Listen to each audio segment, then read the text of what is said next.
Hello and welcome back to the Mix Academy. I'm David Glenn with themixacademy.com and the new Kingdom Sound Academy. Super pumped to announce that. We'll have more on that here in a bit. Today we're talking 7 drum recording hacks for live sound, and they can also apply to the studio. We'll have a couple that are specific to the church for a modern worship service, because we've recently released a modern worship mix template and a whole slew of training resources to help churches step up their live stream mixes. So more on that again to come. Tip number 1, let's kick it off: stereo overhead miking. So a common problem I see with both live and studio recordings is you get too much of the kick in the overhead right, and you get way too much snare in overhead left. And often you just have to turn those into a set of cymbal mics with the mix, and that's less than ideal. The drums are one instrument. We want to be able to capture the full kit with our overhead mics. And so a way to alleviate this, something I've done for a long time, is I would take an old mic cable or some string or something that you don't want it to have a lot of give, but measure you out 4 lengths of your foot, or to be more precise, get a tape measure and do 42 inches.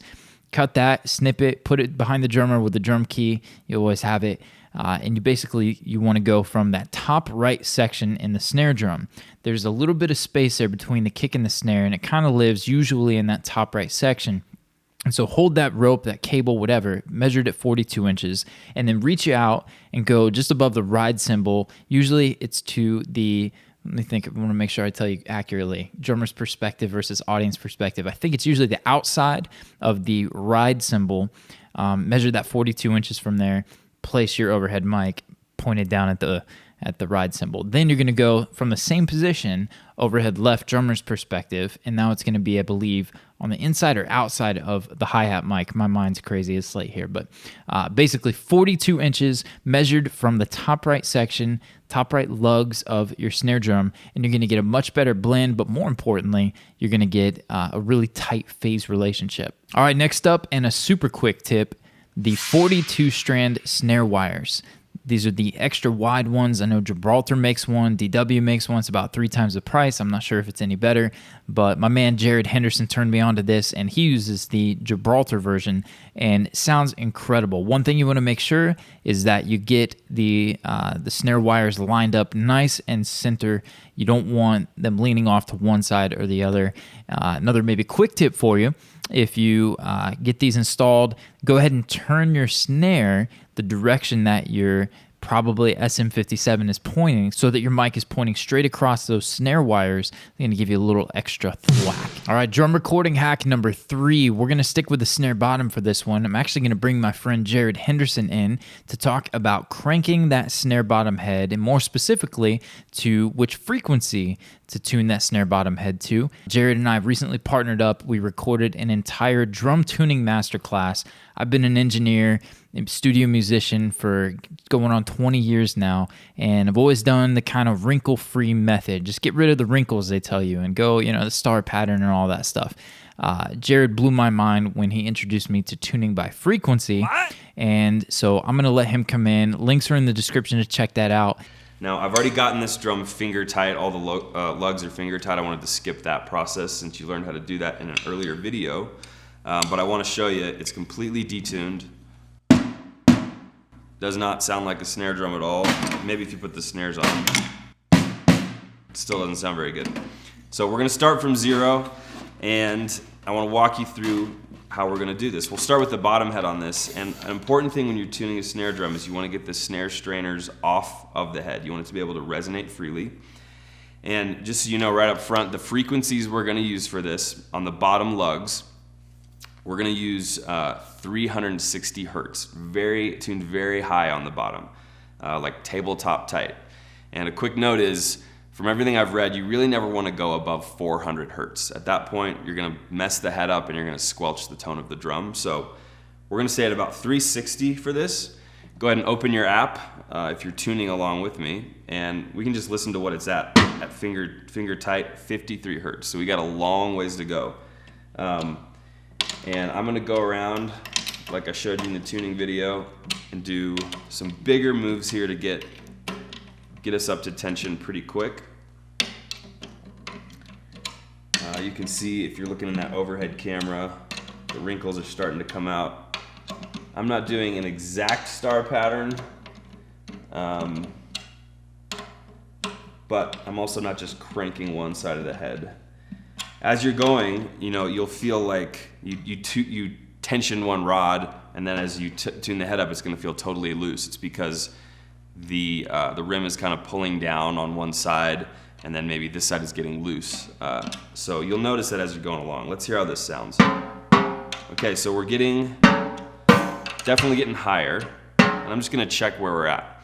And this is important to do as you're going along. Just see where you're at. This is part of what can help really train your ears. As you tension the head up and you hit the drum and see what the frequencies are doing, you're like, oh, okay, it's going up this high, or these two lugs really aren't even close. So let's see if we can get it to pick up here. 279. Okay, so we've come up quite a bit. We still have a ways to go, though. Let's listen to some of these ones over here. 298. 285. So we're kind of like in the upper 200s. We got about 100 or so hertz to go. And I'm going to keep rocking these. If you notice with that one, I turned it a few times because it's pretty loose. For some reason, that one didn't get as much tension as the others.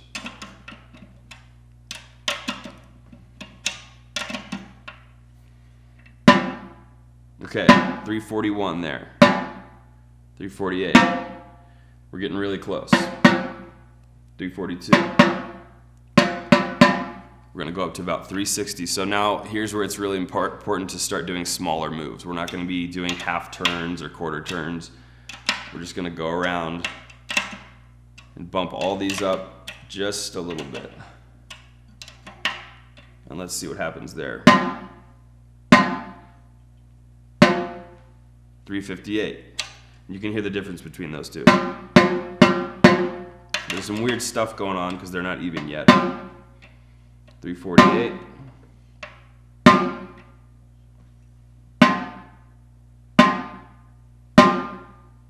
350. So that's getting really close.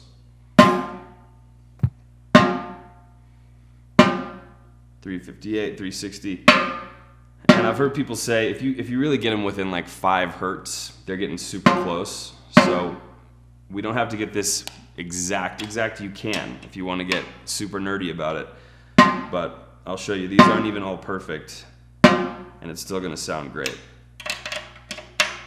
So we're really close there. Everything's within about 5 hertz all the way around the drum. And you can hear that's tuned super high. If I press on it, it feels like hardwood floor. And we're basically done with that head at this point. You can go ahead and pull the stick out and let the snare wires rest on it. And we're going to flip the drum over. And let's just hit it to hear how it sounds with just the bottom head tightened up.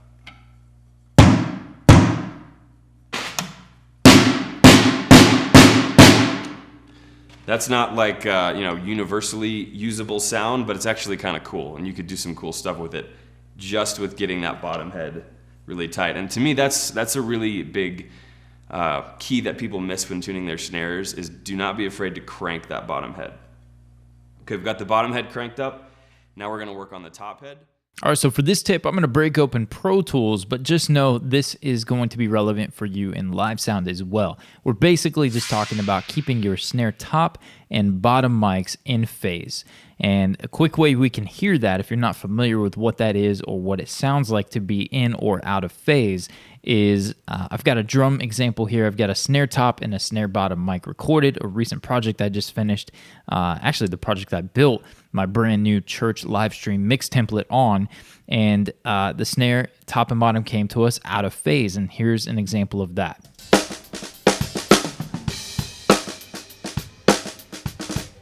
We're going to go quick with it.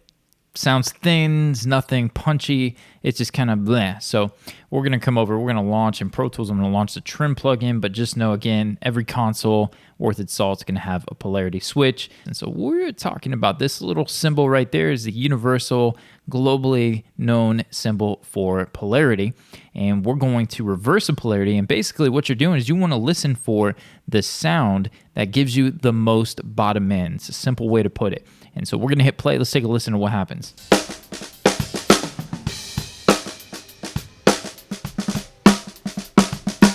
There we go. We got some bottom end back, a little more of that low end punch that I will be boosting a ton more of in the mix. But hey, now it's in phase. You got a good phase relationship. This is common for most recordings for the snare top and bottom to be out of phase. There is a technique, I'll show that in a later video, that can get you great phase relationship from the get-go, and you won't have to reverse the polarity.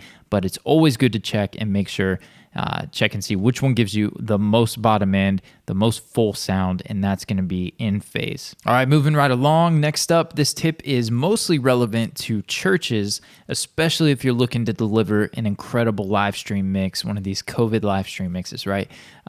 You got to have a drum shield. If you've wondered why are your vocals covered in cymbal bleed, how do you fight that? Man, you got to have a drum shield. It is a super common problem with live stream mixes. I've been doing a ton of them lately. And even when your drums, if you have a massive stage, if you're blessed to have a massive stage and the drums on the other side, you're still going to get just a ton of direct bleed into those vocal mics. And all the more if you're using a higher end, maybe a Neumann vocal mic, you're going to want to control that bleed. And the best way is just enclose and trap the drums. I'm a big fan of the plexiglass front.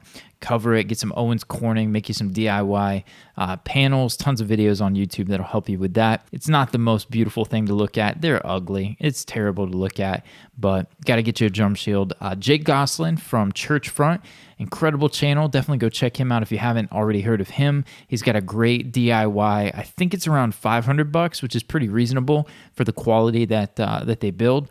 But again, there's some pretty cool ones on YouTube where they've wrapped them and done some different material and lit them up and made them look a little bit better. Still ugly, but definitely check those out. So get your drums enclosed in a drum shield. All right, we're going to talk crowd mics. Now, it's important to mic the congregation. It's important to have that ambience, that energy, that vibe. You can never totally recreate that for a live stream mix, but it's certainly something that we can do to help it out a little bit. I'm going to give you an example. I've got a track where I'm not sure where they place the mics, but I know that we have only a mono mic. And so I'm going to show you how to create a little more life from just even a mono mic, just one microphone, wherever they place this. And we'll see how that sounds. But a quick note on microphone placement, I love to have multiple sets. So I'm a big fan of stereo image, want to have a stereo picture of what's going on in that crowd. And so we'll go up like 15, 20 feet just behind the PA so you don't get any kind of noise from that, aimed at kind of the center of the congregation. And that's going to give you a nice wide image. It's going to give you a nice picture, do like an XY pattern, shotgun mics aimed out at the congregation. Now, if you just rely on another kind of downfall of a lot of churches is you just rely on that one stereo pair or one mic.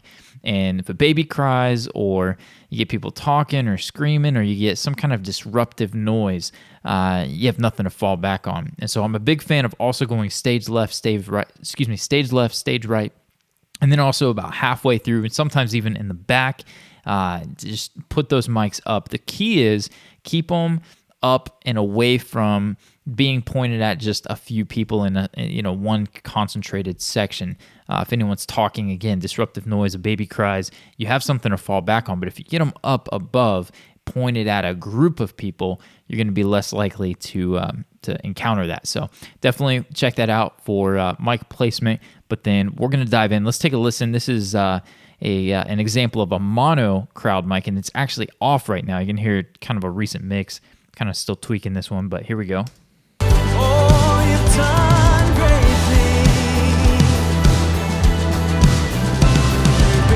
things. And that's with no crowd mics. So we'll kind of move through this quickly. Let's pull the crowd mics in slowly for this one. We'll move forward with like that verse. You've been faithful through every storm. Yes, you have, and you'll be faithful Tell you what, so much better. Now let's play it, and then I'll mute them, and you can hear how dead it just becomes. Been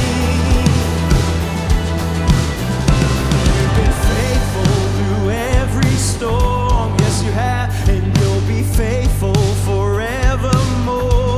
Yes, you have done great things, and I know you. Huge difference, right? So one mono mic, well, how did I get that to sound stereo?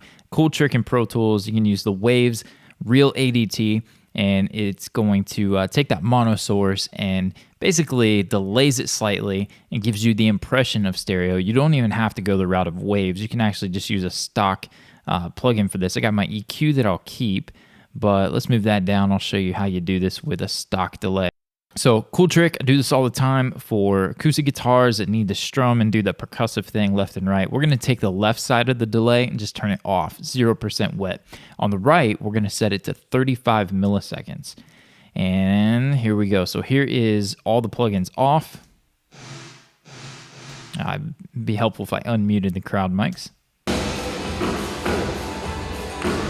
So we just get that one mono microphone right down the middle, and then here's mono, and then I'll kick on the plugin.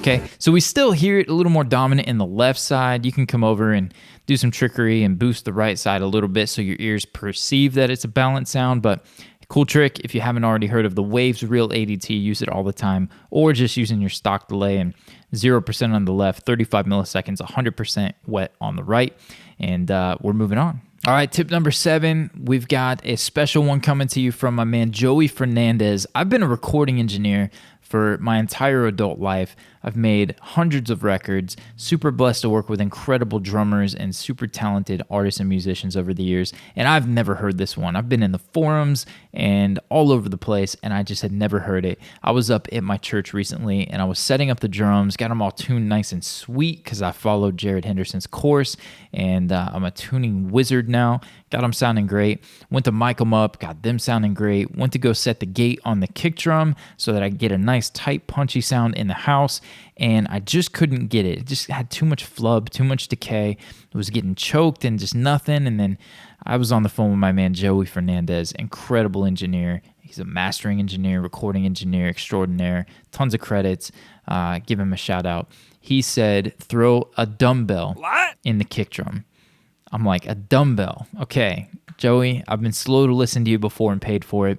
I listened to him. I couldn't find a dumbbell at the church, but I found an old studio monitor that wasn't getting used, and I took that, had a nice bit of weight to it, about 10 pounds or so, and I set that in on top of the pillow we were using to dampen the sound inside of the kick. I don't use a kick front head. Feel free, take that off, put it back, tune it again, but place you something heavy like a dumbbell, a 10-pound dumbbell, in on top of your blanket or pillow that you're using to dampen the sound. Then go back and set your gate, and wow, I was blown away at the difference. I'd never heard that before, never seen it before. Tips and tricks galore. I built a spreadsheet once based off of a forum that was just hundreds of pages of recording tips and tricks and hacks, and I've never heard this before, and it made a huge difference. So grab you something heavy, grab you a dumbbell off Craigslist for $5 or $10, set that in there, and hopefully you'll be blown away too, and you'll enjoy that. But that wraps up the top 7. Now I do have a bonus tip for you, and basically it's to tell you about the new Kingdom Sound Academy. I'm super pumped to announce that Jared Henderson's drum tuning masterclass is included with the academy, and we've got a ton of other stuff. I just created a brand new church live stream mix template. If you liked my mix in this video, you can have that exact same mix with only stock plugins, and then I've also done a pro version.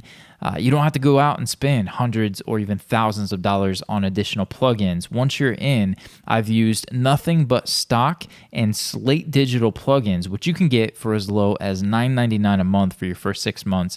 SlateDigital.com. You subscribe to his bundle, or if you already have it, which you may, then you're set. You're good to go. This template is going to work for you. I've locked myself up in the studio recently, recorded a ton of drum samples, picked my favorites for that deep kind of fat snare sound and a nice punchy kick. I've got toms as well. even though in the live stream template, I have an awesome plugin chain for toms that will help you rock your live toms with no problem at all. But basically, it's a mix template.